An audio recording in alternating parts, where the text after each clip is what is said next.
กราบทักทายสบายดีพ่อแม่พี่น้องและเอฟซีทุกคนตอนนี้คมอยู่ที่หมู่บ้านอาไมเอา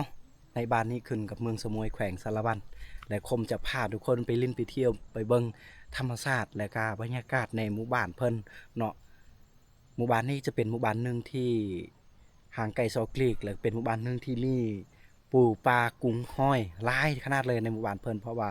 หมู่บ้านเพิ่นกันน้อยครอบครัวที่ซอกหามาได้แล้วก็โอ้ยสุดยอดเลยนะหมู่บ้านเพิ่นนี่เรื่อง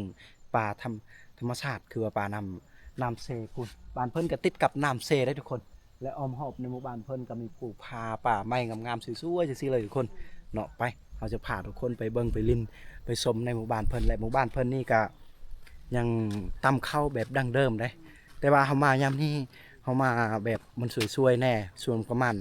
ตอนนี้ก็10 โมงพอแหละชาวบ้านแน่นอนก็เจ้าบ่อยู่และเฮาก็สิบ่เห็นก็เจ้าตำข้าวคือแตะกี้และก็เฮาก็ไป3 คนในมื้อนี้คมแล้วก็มีน้องคุยแล้วก็บ่าวโนดพาเลาะเนาะเอาไปนำกันไปใส่มาใส่เฮาก็บ่ทิ่มกันได้บ่าวโนดเพิ่นก็มาแต่ไกลพุ่นมาแต่สวรรค์นเขตเ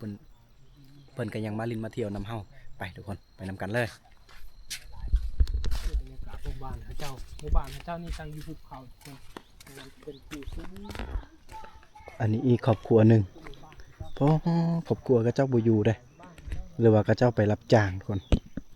เนาะบ้านเพิ่นนี่ติดกับภูพาเนาะป่าไม้งามๆอ้อมรอบหมู่บ้านเพิ่นนี่ป้อโท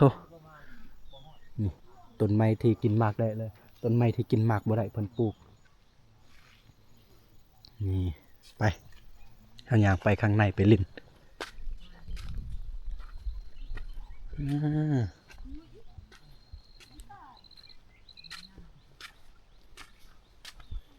นี่ป้อโท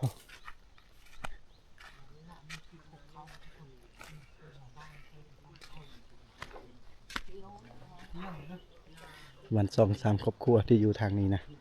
โอ้โห เพราะว่าเล่นไม่โปะติต้าเนี่ยลูกหายเนี่ย ไอติต้าเลยกันยานยังติต้าเลย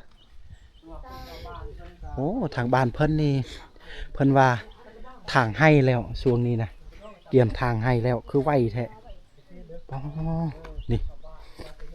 บรรยากาศได้ดีได้มื้อนี้นะปลอดโปร่งขนาดเลยโท่แจ่มใสเลยนี่คาเฟ่ทางบ้านเพิ่นนี่ปลูกกาแฟทุกคนกาแฟนี่ก็บ่หลายเด้เพิ่นปลูกเนาะเล็กๆน้อยๆพอได้เนาะพอได้คายได้ซื้อเกลือแป้งนัวเนาะจะเป็นสายพันธุ์อีหยังบ่ได้ตัวนี้เฮาบ่แม่นผู้เชี่ยวชาญกาแฟ นี่แล้วคมมักกินกาแฟคมๆเนาะนี่เพิ่นกำลังปลูกกำลังตากสุดยอดพุ่นผู้บ้านเพิ่นผู้ทางนั้นจะเชื่อมโยงกับ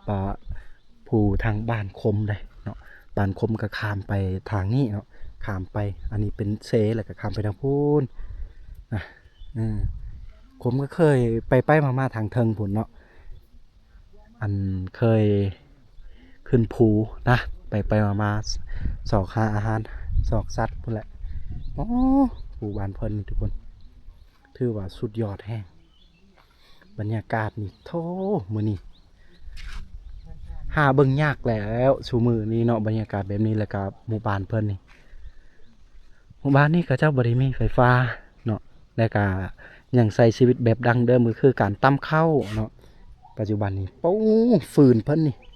เพิ่นเพิ่นเก็บเพิ่นกองไว้นี่ปูเต็มเลยกองตารางเพิ่นนี่ทุกคน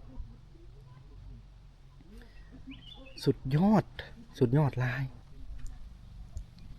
บรรยากาศก็สุดยอดเนาะเอา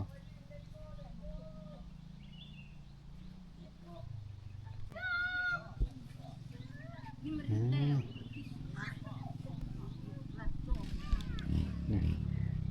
แต่ว่าก็ยังมีรถจักรเนาะการเข้าออกก็คือรถจักรที่เพิ่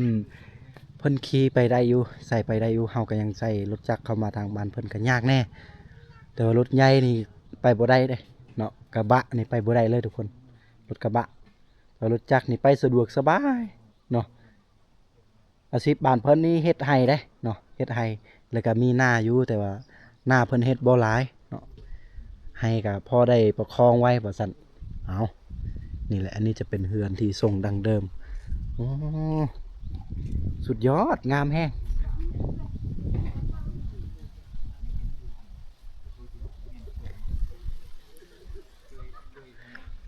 ไปเอาย่างไปทางพุ่นอีกทุกคน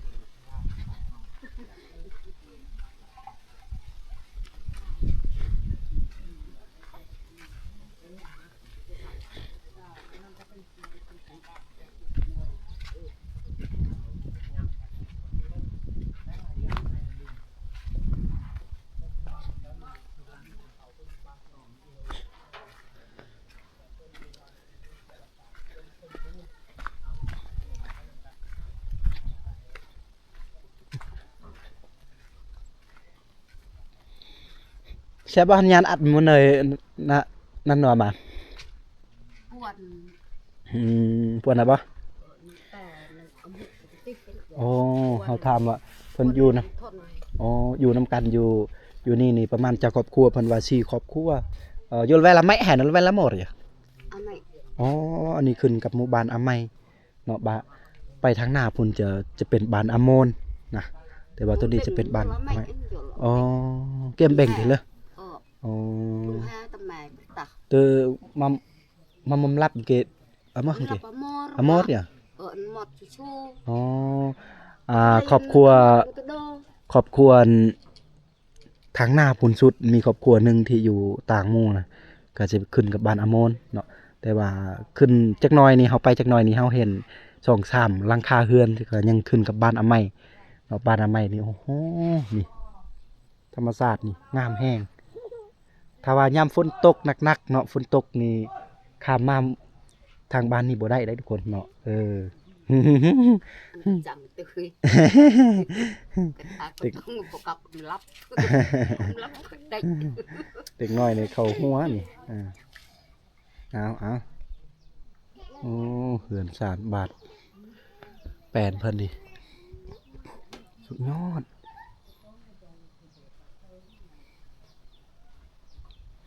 แบบทรงเฮือนแบบดังเดิมได้ตัวนี้แต่ว่าเพิ่นก็ใส่ตอหม้ออยู่ตอหม้อแบบนี้เนาะแต่ย่องใส่ก่อนหินเลยเนาะเขตชนบทเฮาสังเกตเฮาเห็นนี่แทบทุกหลังคาเฮือนที่ก็จะปลูกสร้างเสาเฮือนแบบนี้โอ้โหเอาคือว่าใกล้ๆน้ำเซอยู่บ้านเพิ่นคือบ้านคมชนเผ่ากระโดเนาะติดกับน้ำเซแน่แล้วก็เฮ็ดให้เย็นสบายแล้วก็เฮาสามารถไปหาปูหาปลาหากุ้งหาหอยหยังก็โอเคอยู่ใกล้ๆบ้านเพิ่นนี่บ้านเพิ่นก็มีห้องน้ำทุกครอบครัวเรือนเนาะเพิ่นก็โอเคตัวนี้จะเป็นโคกตำข้าวที่คมเว้าได้หมู่บ้านเพิ่นก็ยังใส่แบบดังเดิมเนาะการตำข้าวตำมีหยังต่างๆเพิ่นก็สามารถตามตัวนี้ได้แล้วถ้าว่ามีหมกพริกหลายๆเพิ่นก็สิใส่บัดเดียวเลยตำอยู่นี่อ๋อนี่แหละโคกตำข้าวและอันนี้คือกระดงฟัดข้าวกระดงฟัดข้าวเมื่อตำแล้วหรือว่ายังบ่ทันได้ตำแต่เพิ่นสิฟัดเอาขี้แกบออกนี่วิถีชีวิตบ้านเพิ่นทุกคนเนาะเอา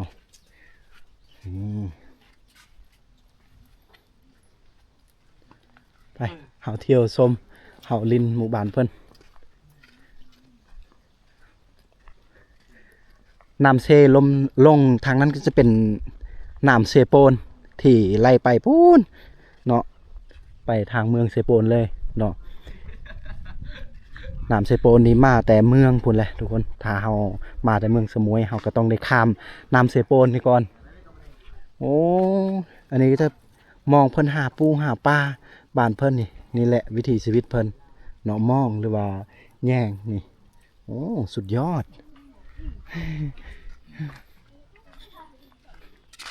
ว่าlấy bộ ngã bún xuống hừa cho tới kia giờ cho lỡ cái ngày cái người pe vong vong người bộ xẹp rồi vong mà lấy năng thép còn xài ý đầu lấy buồn cái nào một lời đó nhỉ เพราะว่าอยู่เมืองนี่เฮากำลังล่มกันภาษาเฮาเขาว่าอยู่เมืองนี่มีบุญชูงเฮือแล้วก็บ่ได้ไปบุญชูงเฮือบ่หรือว่ามื้อนี้เป็นมื้อสุดท้ายบ่หรือว่าแม่นมื้อนี้เป็นมื้อบุญชูงเฮือมื้อสุดท้ายก็เจ้าช่วงแล้วก็เจ้าอยู่มื้อคืนนี้ฮอด4 โมงอ๋อนี่ป้าเถอะแม่เฒ่าเลยบนบางโฮมนั่งมัดแม่จ้ะ này อ๋อแม่เฒ่าเพิ่นบ่เห็นหุ่งเลยเนาะตาเพิ่นมัวแล้ว khậy chăm chết có mà chăm chết lửa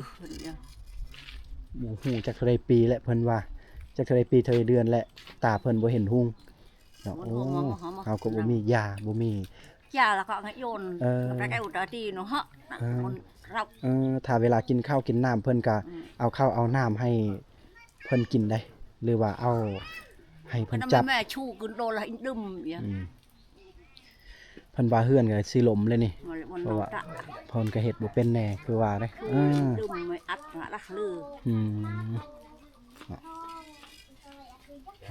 เอามาลินทางนี้ก่อน nó buồn prạ Lơ, trang lơ. này tạ เพิ่นว่าถ้ามีเงินก็ใครแน่จ้างก็เจ้าเฮ็ดเนาะเฮือนเพิ่นเอาการตำข้าวนี่ก็ยังแบบดังเดิมได้นี่โอ้โคกตำข้าวเพิ่นเอา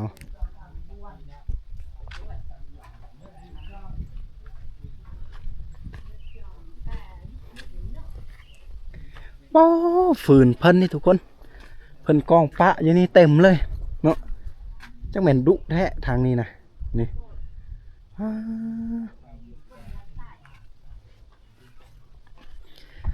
แล้วก็อีกข้างหน้าเพิ่นนี่ก็สิมีผักอีคู่ผักกาดก็มีโหตัวนี้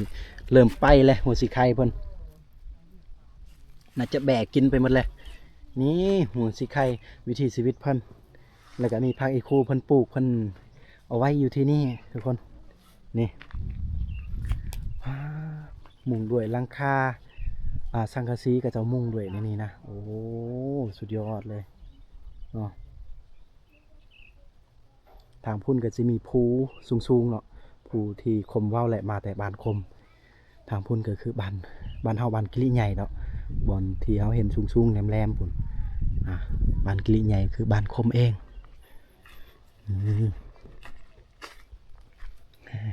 อันนี้คือข้างในเนาะบอนนอนเนาะยังอยู่ครัวกินเพิ่นนี่ประมาณนี้เลย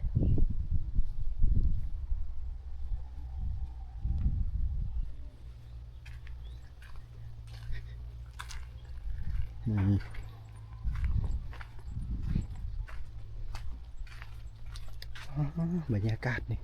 สุดทีนี้แหละความคักทางพุ่นก็จะเป็นไห่ของชาวบ้านไห่ก็จะเวลาไปทางไห่เห็ดสวนเห็ดอีหยังหลายๆอย่างทางพุ่นแหละปลูกฝังเลี้ยงสัตว์ทุกคนวิถีชีวิตในหมู่บ้านอาไมเมืองสมุยแขวงสารวันเฮือนหลังนี้ก็จะมีลายห้องอยู่ได้ผมเห็นนะลายห้องเฮือนเขตชนบทส่วนลายก็จะเป็นเฮือนแบบออมแอมด้วยไม้ไผ่แล้วก็เจ้ามุ่งทับโบแมนสังกะสีกับมุ่งกระเบื้องเพราะว่าหญ้าขามันเริ่มหายากแล้วหญ้าคัดหญ้าขานะทุกคนเนาะเริ่มหายากแล้วถ้าบอกคือตะกี้กับเจ้ายังมุ่งหญ้าโอ้แวะเพิ่นค้างไว้ หอดยามเพิ่นปล่อยเพิ่นแหละประมาณ12 โมงหรือ1 โมงเพิ่นจึงปล่อยถ้าปล่อยไว้นี่แบ่นี่โอ้มันเลือกกินอาหารได้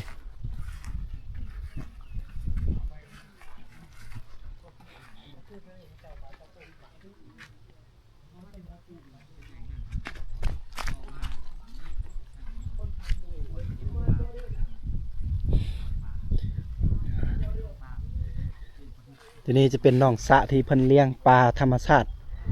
ถ้าบ่แม่นปลานิลกับปลาจาดเพิ่นเอามาแต่น้ำเซแล้วก็มาปล่อย